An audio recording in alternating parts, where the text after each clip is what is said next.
Кутман күн, урматтуу телекөрүүчүлөр.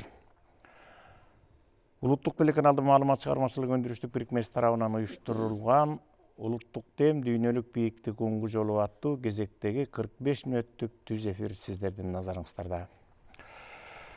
Уңгу жолду ишке ашырууда биз баягы өтөлгөлүү уюмдардын, белгилүү мекемелердин, алдыңкы окуу жайлардын, алдыңкы жамааттардын, алдыңкы мамлекеттик ведомстволордун жана ишканалардын жетекчиликтерине, алардын эмгек жамааттарына, жердеги жүргөн бир сөз менен айтканда жүргүзүлүп аткан идеологиялык иштерге таянып атабыз. Мына биздин өлкөдөгү ошондой авангарддык бир окуу жай бар. Бул Жусуп Баласагын атындагы Улуттук университет. Бүгүнкү биздин түз эфирдин коногу уңгу жолду ишке ашырып жаткан бир ордолуу жамаат бар. Бул ошол Улуттук университет. Ушул Жусуп Баласагын атындагы Кыргыз Улуттук университетинин ректору, география илимдеринин доктору, профессор Шонтоев Доктурбек Токтосартович бизде бүгүн конокто. Доктурбек Токтосартович, саламатсызбы? Саламатсызбы. Көп эле киши келет, бирок Кыргыз Улуттук университетинин ректору, ушу ректор болгондон бери биздин улуттук телеканалдын эшигин экинчи эле жолу аттап турсуз. Ошон үчүн кош келиңиз. Рахмат. Сиз менен бүгүн абдан жооптуу мамлекетибиздин бир улуттук идеологиялык багытындагы доктринаны талкуулайлы деп чакырдым мен. Албетте сиздердин жамаат чоң жамаат. Жерде көп тараптуу, ар тараптуу иштер бар, тарбиялык, окуу процесси жана башка, инновация. Эң оболу, Доктурбек Токтосартович, быйыл сиздер үчүн өзгөчө жыл. Улуттук университеттин 100 жылдык мааракеси белгиленип жатат. Өткөндө сиздер Улуттук университеттин күнүн өткөрдүңүздөр. Ошондуктан биринчи жетекчи болгондон кийин сиз аркылуу сиздин иштеп жаткан көп тармактуу, көп факультеттүү эмгек жамаатыңызды, Улуттук университеттин профессордук, окутуучулук жалпы жамаатын студенттерди ушул 100 жылдык маараке менен куттуктап коюуга уруксат этиңиз. Рахмат. Эми ушунча тема козголгондон кийин, адегенде ошо азыр мүмкүнчүлүк берейин. Улуттук университеттин ошо 100 жылдыкка карата жүргүзүлүп аткан иш-чарасы, бул албетте бул тарыхый окуя, 100 жыл деген бир кылым. Ошондуктан ошол боюнча бир эл журтту кабардар кылып, сиздин оозуңуздан уксак, андан кийин уңгу жолго өтөм. Рахмат. Дайыр жолу саламатсыздар. Чындап эле Жусуп Баласагын атындагы Кыргыз Улуттук университети бул Кыргызстандагы жогорку окуу жайлардын көч башында турган жана флагманы деп атпайбызбы, чоң окуу жай. Бүгүнкү күндө ушул окуу жайда 3000ден ашыгыраак сотрудник, 2221 мугалим, почти 30 000 студент окуп атат. Ал жерде бүгүнкү күндө 32 структура, жанагы 14 факультет, 14 институт, 4 колледж бар. Андан сырткары жана региональный филиалдарыбыз бар. Нарында, Таласта, Ошто, Караколдо. Жалпылап айтканда чындап эле чоң университет. Бүгүнкү күндө 63 кафедра, 120дан ашык программа, жанагы адистерди даярдаган программалар бар. Бул жагынан алып караганда чындап эле университеттин потенциалы абдан чоң. Анан эми мен былтыр сентябрда ушул Улуттук университетке келгем. Ошондо келгенден кийин эле бир жарым эки айдан кийин биз ушул календар боюнча карап көргөндө 25 октябрда 25 жылы 100 жылга чыгат экен деп даярдык башталган.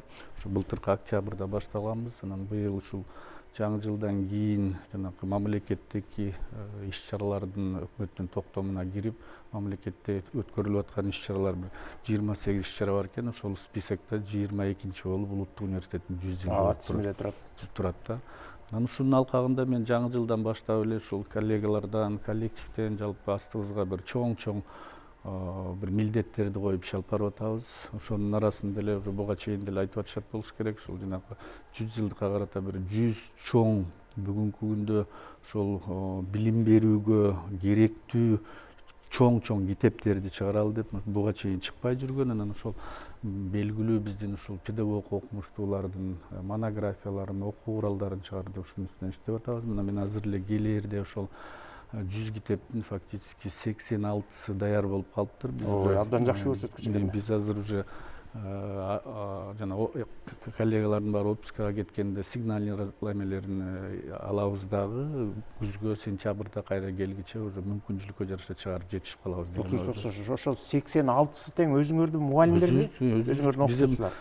Сырттан андай алып чыгарган жокпуз. Сырттан келип да бир берели дегендер болду. Бирок именно биздин улуттук университеттин жана 2200 мугалимдин ичинен 100 китеп чыгарышым бул менимче өтө деле оор болбошу. Бирок жакшы да 86сы чыгып калса, 100дүн 86сы чыкса. Баары бир октябрга чейин. Каражат кайдан? Каражат ким чыгарат аны? Каражат өзүбүздүн эсебибизден. Авторлор төлөбөйбү өздөрү? Жок. Биз ошол өзүбүздүн типография бар. Негизи ушул китептерди чыгарганда жанагы смета расходов деп бөлүнгөн бар да. Ошонун ичинде биз атайын эле быйыл публикацияга деп бир где-то 8-10 миллиондой каралган. Ошол акчага эле биз өзүбүздүн типографиядан жана расходный материалдарды алып беребиз дагы эле өзүбүз чыгарабыз. Бул самаалык мурун бар беле? Мурун бар болчу, бирок аны мындай чоң көлөмдө чыгарып көрүшкөн эмес экен. Бир 20-30 жылына чыгып жүргөн экен да. Жанагы тандап алууда кайсы критерийлерге таянасыңар? Кимдердин эмгеги чыгат? Тандап алууда илимий даражасына карайсыңар? Сөзсүз. Ал жерде мен эми сразу эле биздин ошо жана кыргыз тил боюнча проректорубуз Назар Кулшекевич председатель болгон. Ошо китеп боюнча ал жерде 18 кишиден турган комиссия бар. Ошол комиссиянын астына китептерди алып келишет. Анан башында кичине өздөрү ичинен ары бери чоюп эме болгондо мен ошол кайра 18 киши комиссияны 6дан 3 разделге бөлүп койдук. Бирөөсү экономиканы карашты, бирөөсү жана естественный направление карашты, бирөөсү гуманитарный направленияны карап чыгарды. Бирок ошол тиги комиссияга келгичек деле баары бир тиги ошол кайсы кафедрадан келаткан китеп болсо, кайсы деканаттан келаткан болсо, ошол деканаттын окуучулар кеңеши болсо кафедранын заседаниясы чечим менен келип атты да.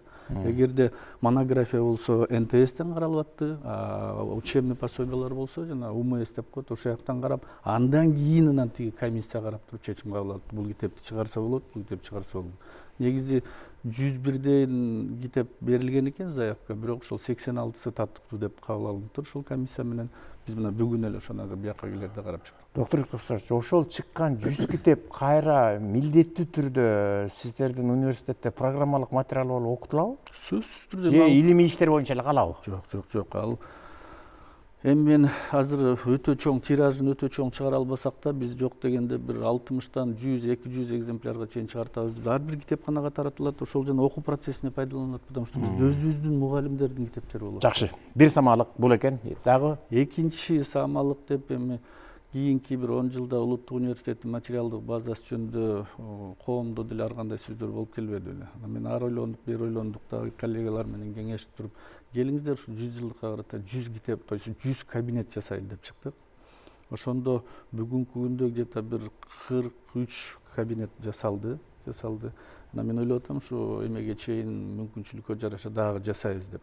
Муну кандай жасап атабыз? Биз отчасти биз өзүбүздүн улуттук университеттин жардамы менен жасап атабыз. Биз помещенияларды ар бир кафедрага бирден кабинет деп берип койгон. Ошондо эле 63 кафедрадан бирден кабинет жасалган эле 63 болгон. Жылдын аягына чейин баары мунун үстүнө иштеп атат. Кабинеттер мурдагы кабинеттер да. Өзүбүздүн эле мурдагы эскирген кабинеттер. Мен, например, 91-жылы ушул улуттук университетти бүтүп кеткем. Ошондо мен кээ бир кабинеттер даже биз өзүбүз окуган кабинеттер, ошол бойдон турган кабинеттер бар.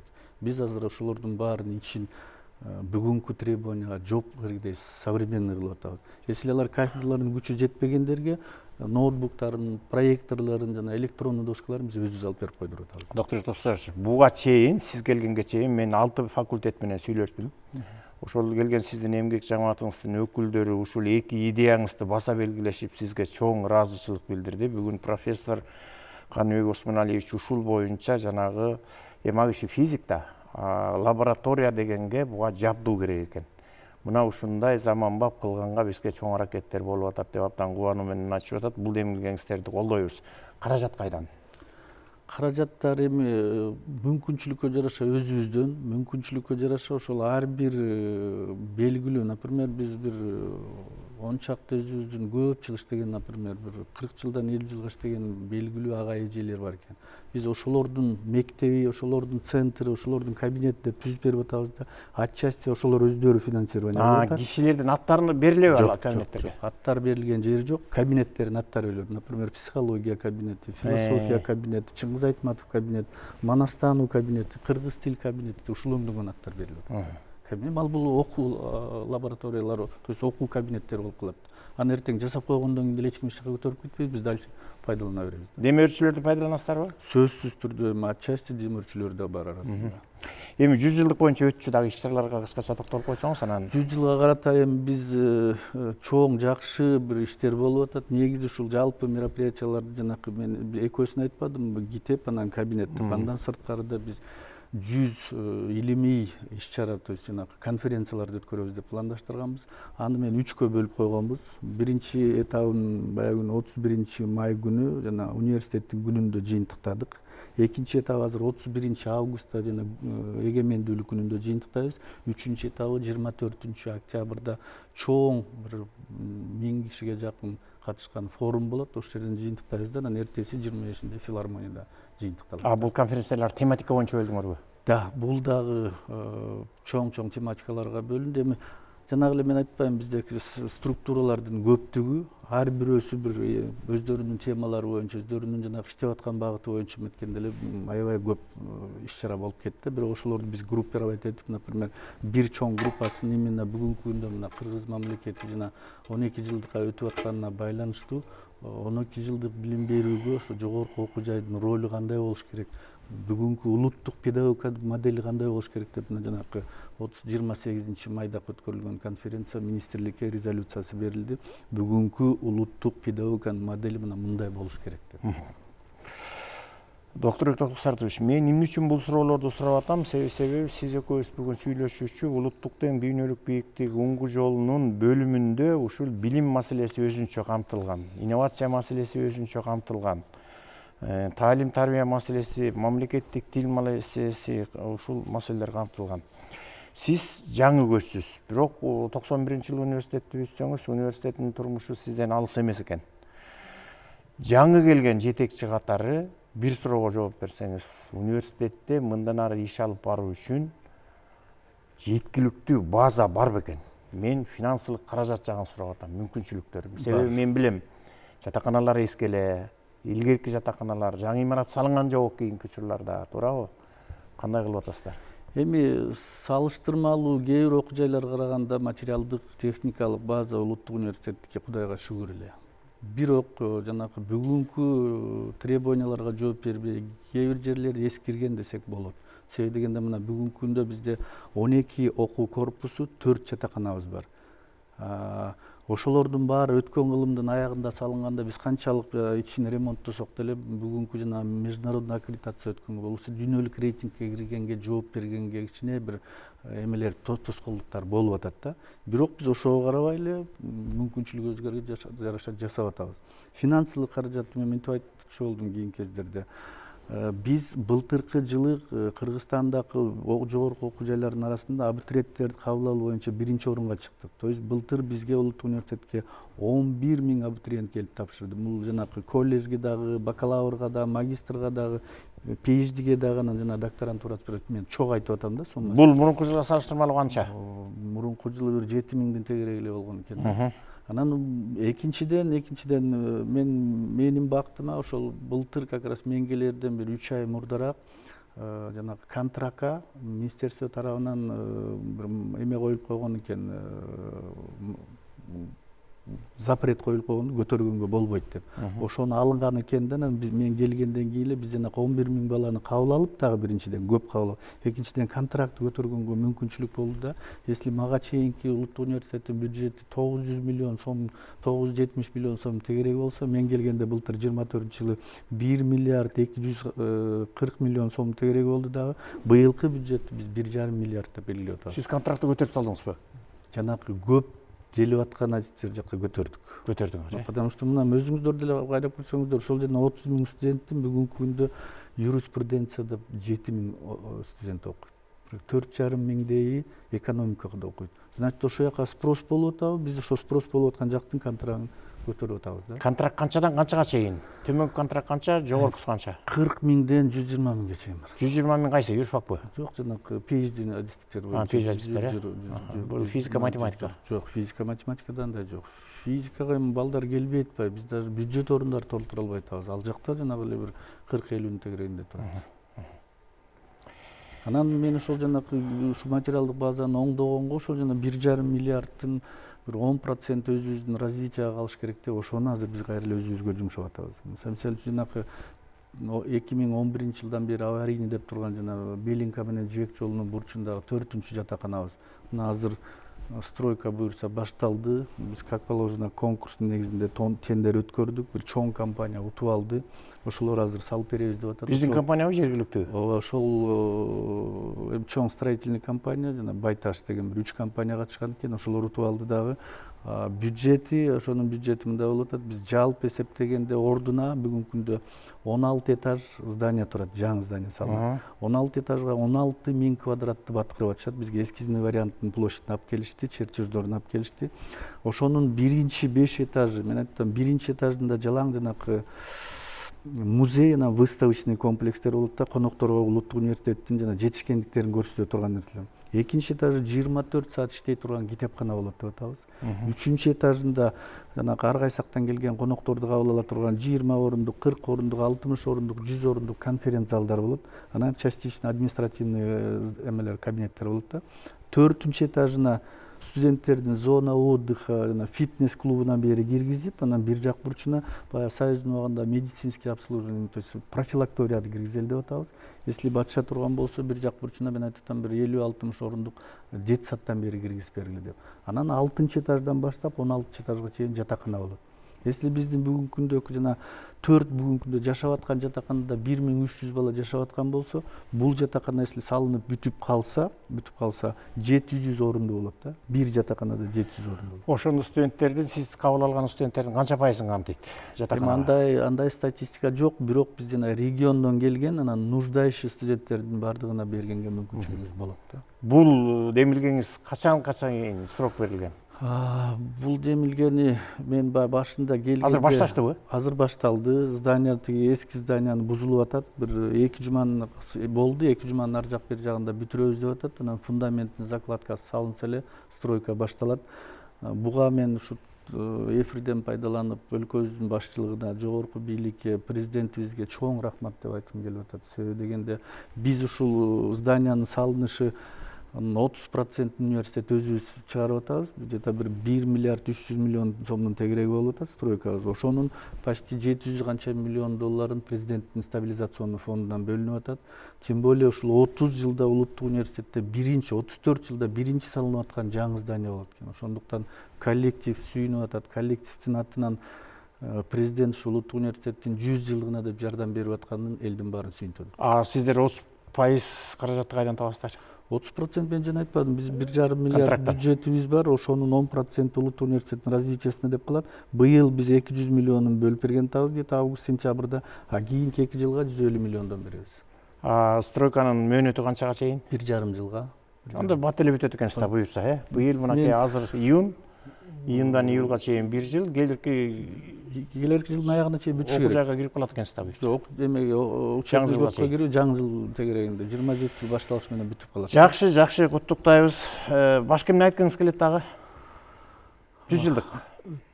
Эми 100 жылдык жөнүндө жалпылап айттык. Ошол жанагы иш-чаранын өзүнө даярданып атабыз. Анан жана мен айтпадым, этап-этапка бөлүп иш-чараларды жүргүзүү боюнча университеттин коллективи да бүгүнкү күндө абдан бир мындай позитивдүү настроен. Эми негизи улуттук университетте мурунку жылдары бир ар кандай негативный сөздөр болуп жүрбөдү. Мен келгенден баштап эле коллективге айттым, келиңиздер, сөздөн ишке өтөлүк. Жетишет 30 жылдан бери көрүнгөндү сүйлөй берип. Оппозициялык топ барбы? Андай явный андай жок. Азыр Бирок бар да көрүшүбүз. Эми сөзсүз андай бар, 5 кол тең эмес да. Рахмат сизге. Ийгилик каалайбыз, эми чоң нерсе башталып турат, жакшы. Эми доктор Бекток Сартович, кайсы заман болсо дагы, кандай мезгил, кандай кырдаал болсо дагы ошол учурдун өзүнүн идеологиясы болот экен. Мына 24-жылы 18-декабрда номер 369 жарлыгы менен президент уңгу жолду алдыга койду. Чукулда өзүңүз билесиз, министрлер кабинети бул боюнча атайын тескеме чыгарылды. Бул тескемеде ушу уңгу жолду ишке ашырууну тездетүү, кыскача оперативдүү, анан каражат маселеси чечилди. Максат ишке ашырууда турат. Биз буга чейин өзүбүз сыяктуу интеллигенттерди, эксперттерди, интеллектуалдарды, идеологиялык топту ошону иштеп чыккан чыгармачыл адамдарды чакырып талкуулап келип атабыз. Сиз чоң жамааттын жетекчисисиз. Сиз уңгу жолду кандай жолго койдуңуздар, эмнеден баштадыңыздар? Эми бул уңгу жол улуттук дем, дүйнөлүк бийиктик уңгу жол доктринасы эң бир маанилүү, анан убагында мындай бир так даана кабыл алынган документ деп айтсам болот. Биз дагы ушул мен атайын ала келгем, эгерде президенттин указы 24-жылдын 18-декабрында чыккан болсо, биз 21-февралда өзүбүздүн 96 буйрук чыгарганбыз дагы. Бул буйрукта кыргыз тилин билүү деңгээлин аныктоо жана кыргыз элинин улуттук кийимине болгон сый урматты даңазалоо тууралуу, кыргыз улутунун жанагы баалуулуктарын даңазалоо боюнча бир буйрук чыгарганбыз дагы. Ошол буйруктун негизинде даже 5-чи күндөрү улуттук кийим менен мүмкүнчүлүккө жараша келсеңиздер деп. Болбосо жана бизде бүгүнкү күндө 1,5 миң студент сырттан келип окушат, иностранный студенттер да. Ошолорго кыргыз тилин кирээрде окутуп, бир тесттерди кабыл алып, определенный бир кыргыз тилин үйрөтүү деңгээлин карап, андан сырткарынан бул доктринанын өзүнүн указы фактически ушул приказдын негизинде ар бир структурада обсуждение болду. Андан сырткары мен жана студенттик группаларды чогултуп алып, обсуждение алып, жалпы бир 50дөн ашыгыраак тегерек столдорду өткөрүп белгиледик дагы. Анан ушунун жакшы жактарын кандай кылып ушул билим берүүгө, илимге, анан тарбия иштерине пайдаланабыз. Ошонун ичинде эле кыргыз тилин бүгүнкү күндө улуттук университет көтөрбөсө ким көтөрөт? Мен айттым, биринчи биз баардык документацияны кыргыз тилинде жүргүзөбүз деп приказда да көрсөтүлгөн бир пункт менен мына ушунун үстүндө иштеп атабыз. Өзүңүз айткандай 24-декабрда 18-декабрда кабыл алынган нерсени 21-февралда приказга чыгардым деп атасыз, Ошондо сиздер тилге басым жасадыңыздар дагы, анан улуттук кийимге басым жасадыңыздар. Канча пайыз ишке ашты ушул? Тилго макул. Улуттук кийимди 5-күнү барыңыздар кийип калдыңыздарбы? Ооба, мен мындай да бул жерден эми баягы 100% кийгиле деп эч кимде заставить эткен жок. Бирок добровольно эле ушундай иш кылбайлы десек, бул жүрөгүндө кыргызмын деген, анан баягы мекенчил, анан жүрөгүнөн ичинен кыргызга патриот катары күйгөндөр өздөрү эле калпагын кийип, өздөрү эле жана кыргыз кийимдерин кийип келип атат да. Сөзсүз бир определенный процент бар, тескери кеткендер да болот экен, ансыз болбойт экен.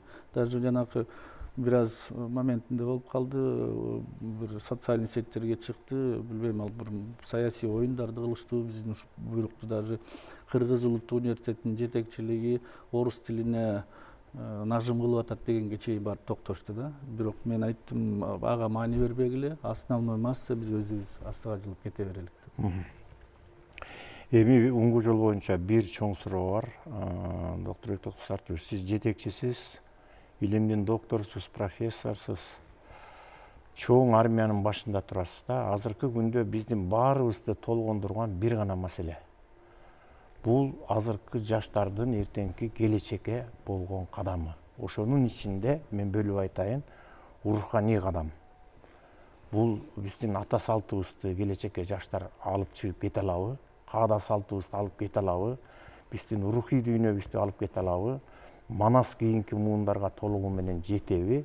Идеологиялык жактан биздин жаштарыбыз кандай куралданат? Сиз агай катары дагы, окутуучу катары дагы азыркы бир аудиторияда отурган 30 балага мүнөздөмө берип көрсөңүз, ошонун канчо илимпост болот, канчо аякка барат? Ушундай прогноз барбы? Мониторинг барбы? Бир сөз менен айтканда, руханий жактан жаштарга болгон сиздин көз карашыңыз кандай? Мен жалпылап айтканда кыргыз улуту, кыргыз тили, кыргыздын жана идеологиясы эч качан жоголуп кетпейт. Биз ушундай калк экенбиз. Мен жанакы Америкага чейин кеткен кыргыз мигранттарынан айткым келет. Ушул жерде мен неберелүү болдум да. Мен ошону барып уулум менен келиниме мынтип айтып атам. Ушул баланы англисче сүйлөсө да жүрөгүнөн кыргыз кылып тарбия бергиле деп. Значит, мен ошол өзүмө балдарыма ошондой тарбия берип атканда ар бир группадагы студенттерге кыргыз элин, кыргыз тилин, кыргыз улутун идеологиясын биздин советтик периоддагыдай артка жол жок болуш керек менимче. Бирок астыны көздөй кете беребиз. Ичинде ошол жанакы идеологиянын өзүнүн трансформациясы болушу мүмкүн, потому что поколение өзгөрүп атат. Кыргызда бекерден айтпайт, жана 100 жылда жер жаңы, 50 жылда эл жаңы деген сөз бар го. Ошондой эле мына биз азыр жанакы именно бир жанакы системный измерениядагы психологиянын эмеси боюнча алып караганда 3-чү измеренияга кетип баратабыз. Бүгүнкү төрөлүп аткан балдардын психологиясы 20 жылдан совсем бөлөк болот. Азыр илимде жанакы 2030 жылдан кийин искусственный интеллекттин результаты толук жете турган болсо, биздин бүгүнкү повседневный жашообуз да өзгөрүшү мүмкүн. Аларды биз эч качан жанагындай мурдакыдай бир рамкага салып тарбиялай албайбыз. Бирок мен кандай десем, так катуу эле айткым келет, кыргыз улуту эч качан жоголуп кетпейт. Себеби дегенде биз улуу элбиз, манастын тукумубуз. Жанакы Кытайда бир чоң симпозиумда бир Кытайдын окумуштусунун айтканы бар да, 5 миллион калкы менен Манас менен Чыңгыз Айтматовду берген калк бул улуу эл. 1 миллиард калкы бар. Кытай эли Чыңгыз Айтматовго окшогон жазуучуну дүйнөгө бере алган эмес да. Ошондуктан бул жактан алып караганда уучубуз куру эмес. Өсүп келаткан поколениянын, мен ошол студент жаш балдардын арасында жүрбөйм. 5 кол тең эмес, ар кандай бар. Бирок основной масса кыргыз эли үчүн, кыргыз улуту үчүн, бүгүнкү мамлекет үчүн күйгөндөр көп. Азыркы учурда окуунун сапатына көбүрөөк басым жасап, көбүрөөк сыныгып атабыз. Бала бакчадан кыргыз тилди, мекенчилдикти кичине болсо дагы чала оозанып барган бала мектепке барганда дагы 3-кө окуп калса, мектепти 3-кө бүткөн бала жогорку окуу жайга келгенде 3-кө окуп атат. Жогорку окуу жайды 3-кө бүткөн бала турмушта дагы ошол 3-түн деңгээлинде иштейт деген бир прогноз бар. Сиз айткандай, элдин баары 5 кол тең эмес, андай эместир, бирок мына ушул нерсе бар. Сиз жетекчилик ишиңизде ушул мекенчилдикке тарбиялоодо, кыргыздын руханий дүйнөсүн алдыга алып чыгууда өзүңүздүн командаңыздан кимдеген аалымдарга, кимдеген кыйын деген окумуштууларга таянасыз. Силерде ошондой эрудиттер, фанатиктер, харизматиктер, оосунан көөрү төгүлгөн илгерки баягы Бек Алымовдой, Юдахиндей, Юнус Алиевдей, Табышалиевдей кыйындар барбы? Бар деп эле ачык айтам. Мен жана башында да айттым, улуттук университеттин потенциалы чоң. Жана 2200 мугалимдин ичинде бүгүнкү күндө биздин арабызда 2 академик, 4 член корреспондент, 180 илимдин доктору, 570 илимдин кандидаты. Анан мен кээде азыр кошуп ушуга айтып жүрөм, Кыргызстандагы жанакы 24 эл мугалиминин 16сы улуттук университеттин бүтүрүүчүлөрү да биздин арабызда жүргөндөрү бар. Эң мындай бир даана көрүнө турганы, тарых жараткан, 80-жыл Олимпиадада чемпион болгон, рекордсмен болгон, дүйнөдөгү Кыргызстанды дүйнөгө дүңгүрөткөн Каныбек Осмоналиев штангист мына биздин арабызда басы иштеп жүрөт. Экинчиси жана эл баатыры Алиасбек биздин арабызда. Мен 2-3 жол өткөндө атайын лекция окуп атканда жанына өтүп барат, токтоп, кирип, сүйлөшүп эметсем, такылдатып балдарга ошол жанакы дух берип атканын көрдүм. Каныбек Осмоналиев болсо ошол жана спорт жакында эле биз залын бир капитальный ремонттон өткөрүп кайра ачып эметип бердик. Баягыдай эле, баягы Союздун убагындагыдай эле азыркы сиз сурап аткан духту биздин балдарга берип атышат да. Мындай ага эжелер көп. Фанаттар барбы? Мен эметиги жана Мамбет Акунов агайды, берки эжелерибиз бар, сонун жанакы эжелерибиз бар, Асипова эжебиз, бир канча эжелерибиз өзүнүн баягы кыргыздын нукура, улуттук баягы духун берип аткан ага эжелерибиз көп. Кийинки кездерде жана жаш балдардын арасында да пайда боло баштады.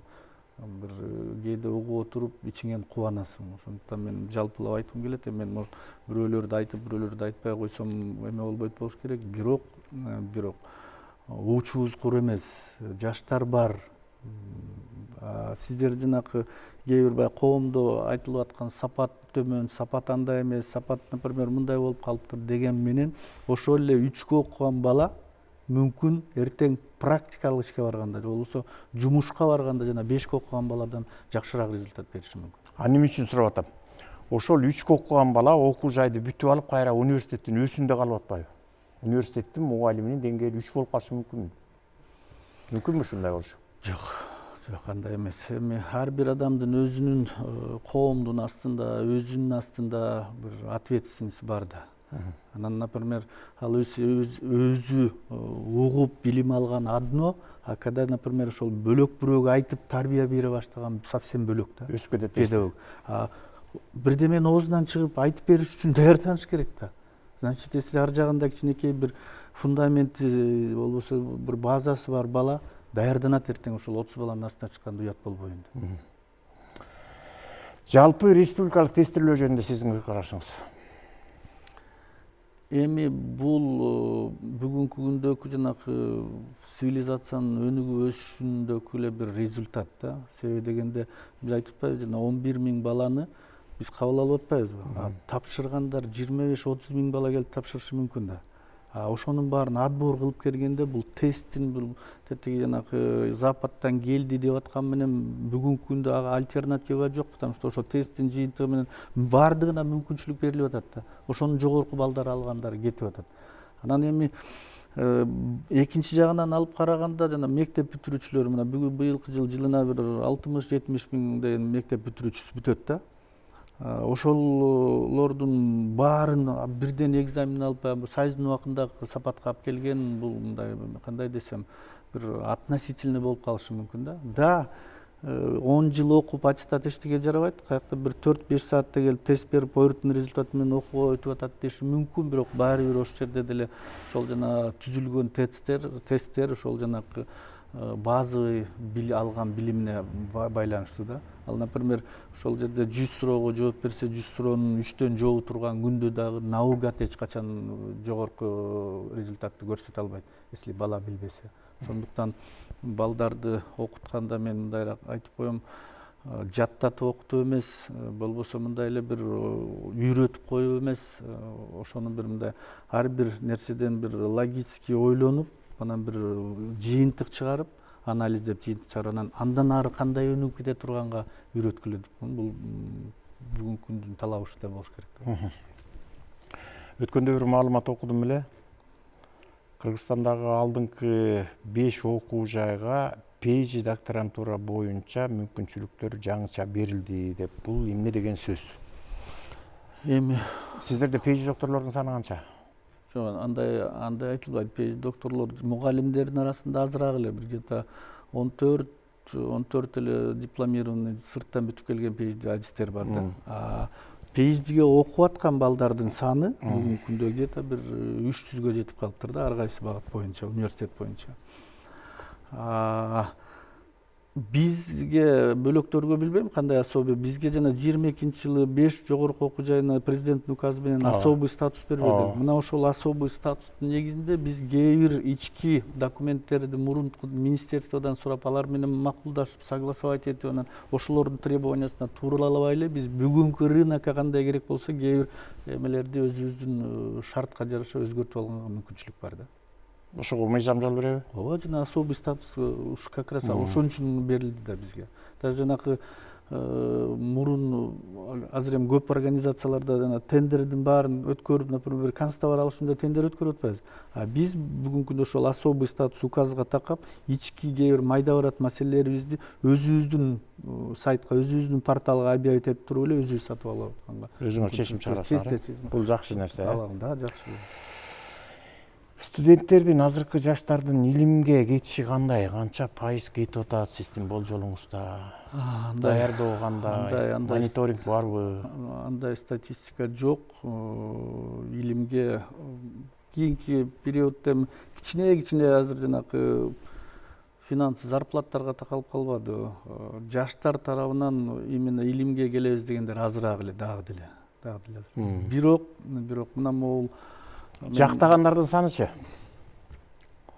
ал деле азыр сиздерге өзүңүздөргө мүмкүнчүлүк берилгенби? Жок. Азыр мына токтотуп койду советтердин действиесинин көпчүлүгүн. Азыр тиги жана жогорку аттестациялык комиссия Министерство образованиясына кирип калбады.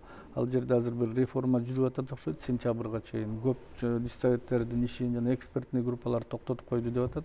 Бизде бүгүнкү күндө ошол Кыргызстандагы жана диссертациялык советтердин 14 совети биздин улуттук университетте функционирует этип иштейт, иш алып барат. Ошол жерде зашталар болуп атат. Эми көппү азбы билбейм, бирок биз мындай көз караштан айтышыбыз керек да. Бүгүнкү күндө бир 1000ден ашыгыраак эле Кыргызстан боюнча илимдин доктору бар. Эми мен жанакы возрастта өтүп кеткендерди айткым жок, бүгүнкү күндөгү действующий иштеп аткандар деп айткым келет. Анан бир 5000ге жетпейт болуш керек, бир 5000дин тегерегинде илимдин кандидаты бар. Бул статистика жана 7 миллион калкка бөлгөндө кээ бир СНГнын мамлекеттерден артта эле турат да. Бул показатель калктын жана сапаттык грамотасына түздөн түз бир эме бериши, результат бериши мүмкүн да. Ошондуктан может быть жанагы кээ бир адистиктерден көбүрөөк кандидат докторлор жакталып атат деген критика кетиши мүмкүн, бирок булар керек да. Мен кийинки кездерде дайыма чакырчу болдум. Мына 20-21 жылдарда жана пандемия көрсөтпөдүбү? Ошондо мына бүгүнкү күндө бизде биологдордун, жанакы химиктердин, именно естественный багыттагы адистердин жок экени оркоюп көрүнүп калды. Ошондуктан биз колдон келсе, мен даже ушул эфирден пайдаланып, ушул жана мектепти бүтүрүп аткан балдарга айтат элем, Кыргызстандын экономикасына приоритеттүү деген тармактарга көбүрөөк көңүл бурсаңыздар, потому что эртең ошол Кыргызстандын экономикасын өнүктүрө турган поколение ошо сиздерсиздер. Ошол багытта билим алыш керек деп. Кыргызстандын приоритеттүү тармактары кайсы? Бул энергетика, айыл чарбасы, горнодобывающий отрасль, туризм. Анан сөзсүз түрдө мен жана жөн пандемия жөнүндө айткан жокмун.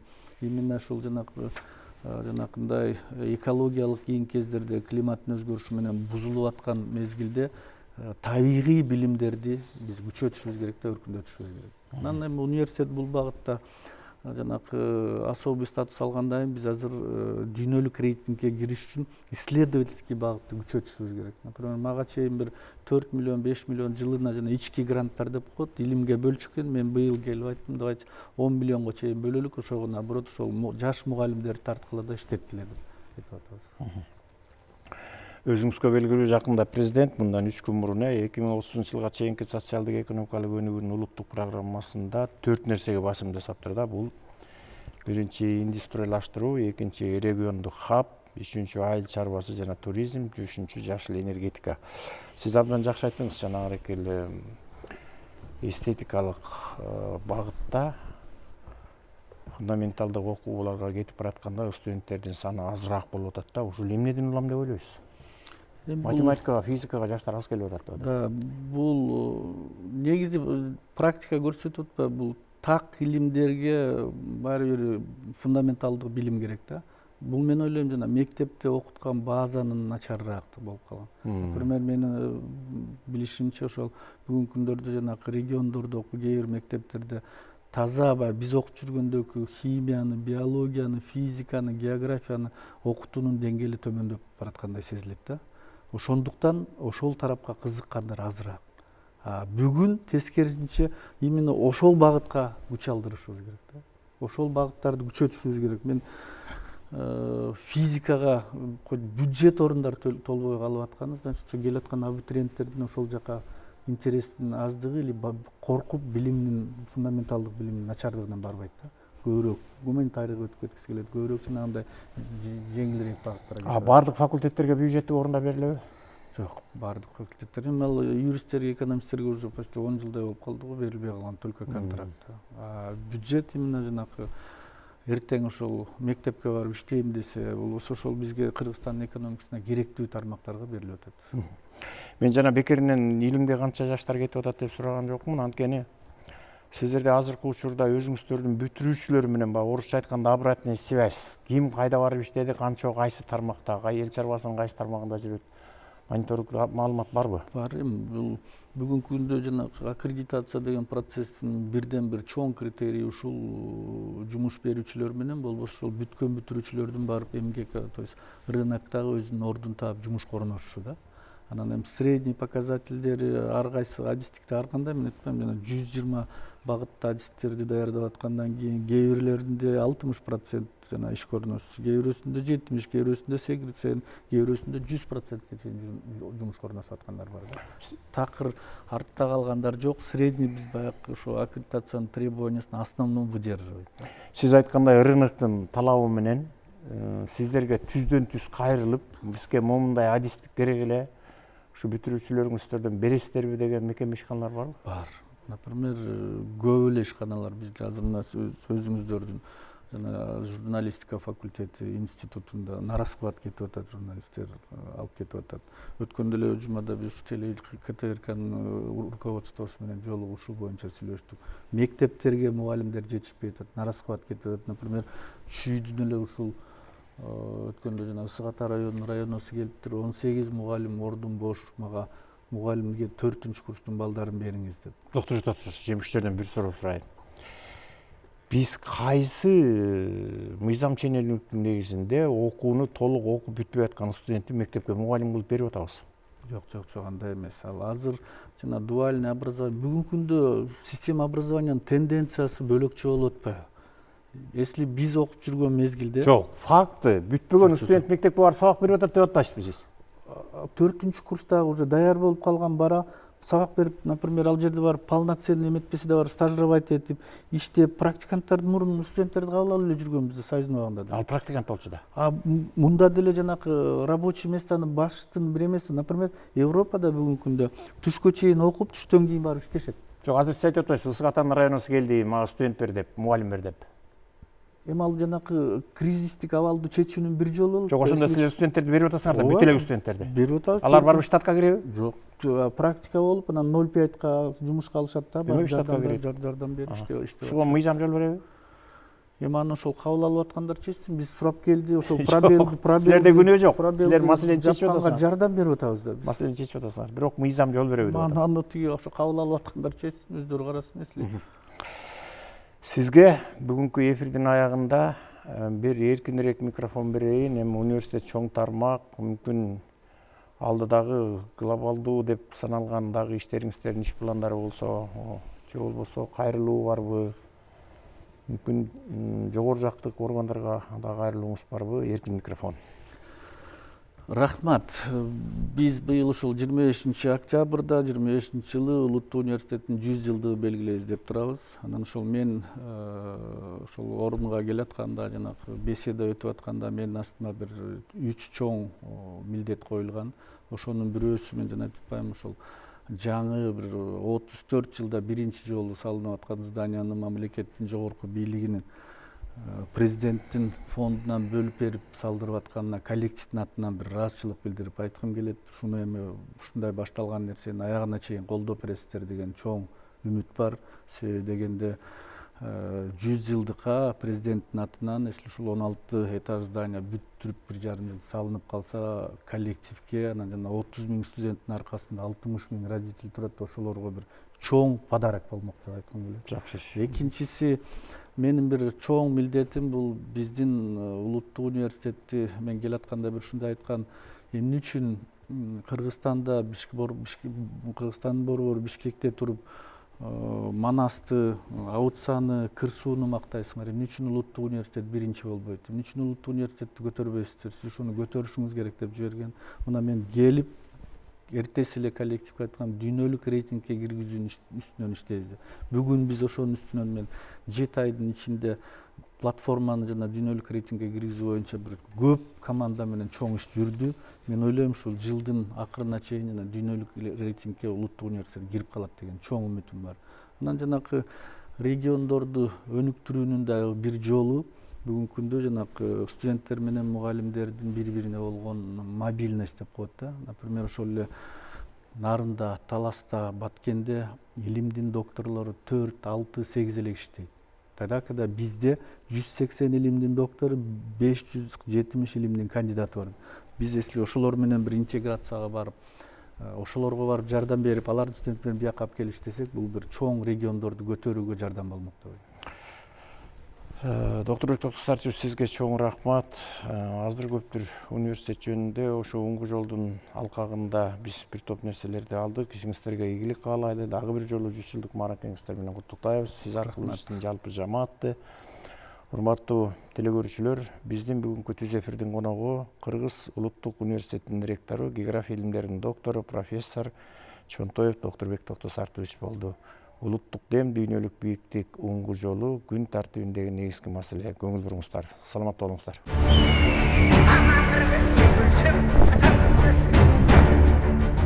Универсалдуу чечимдерди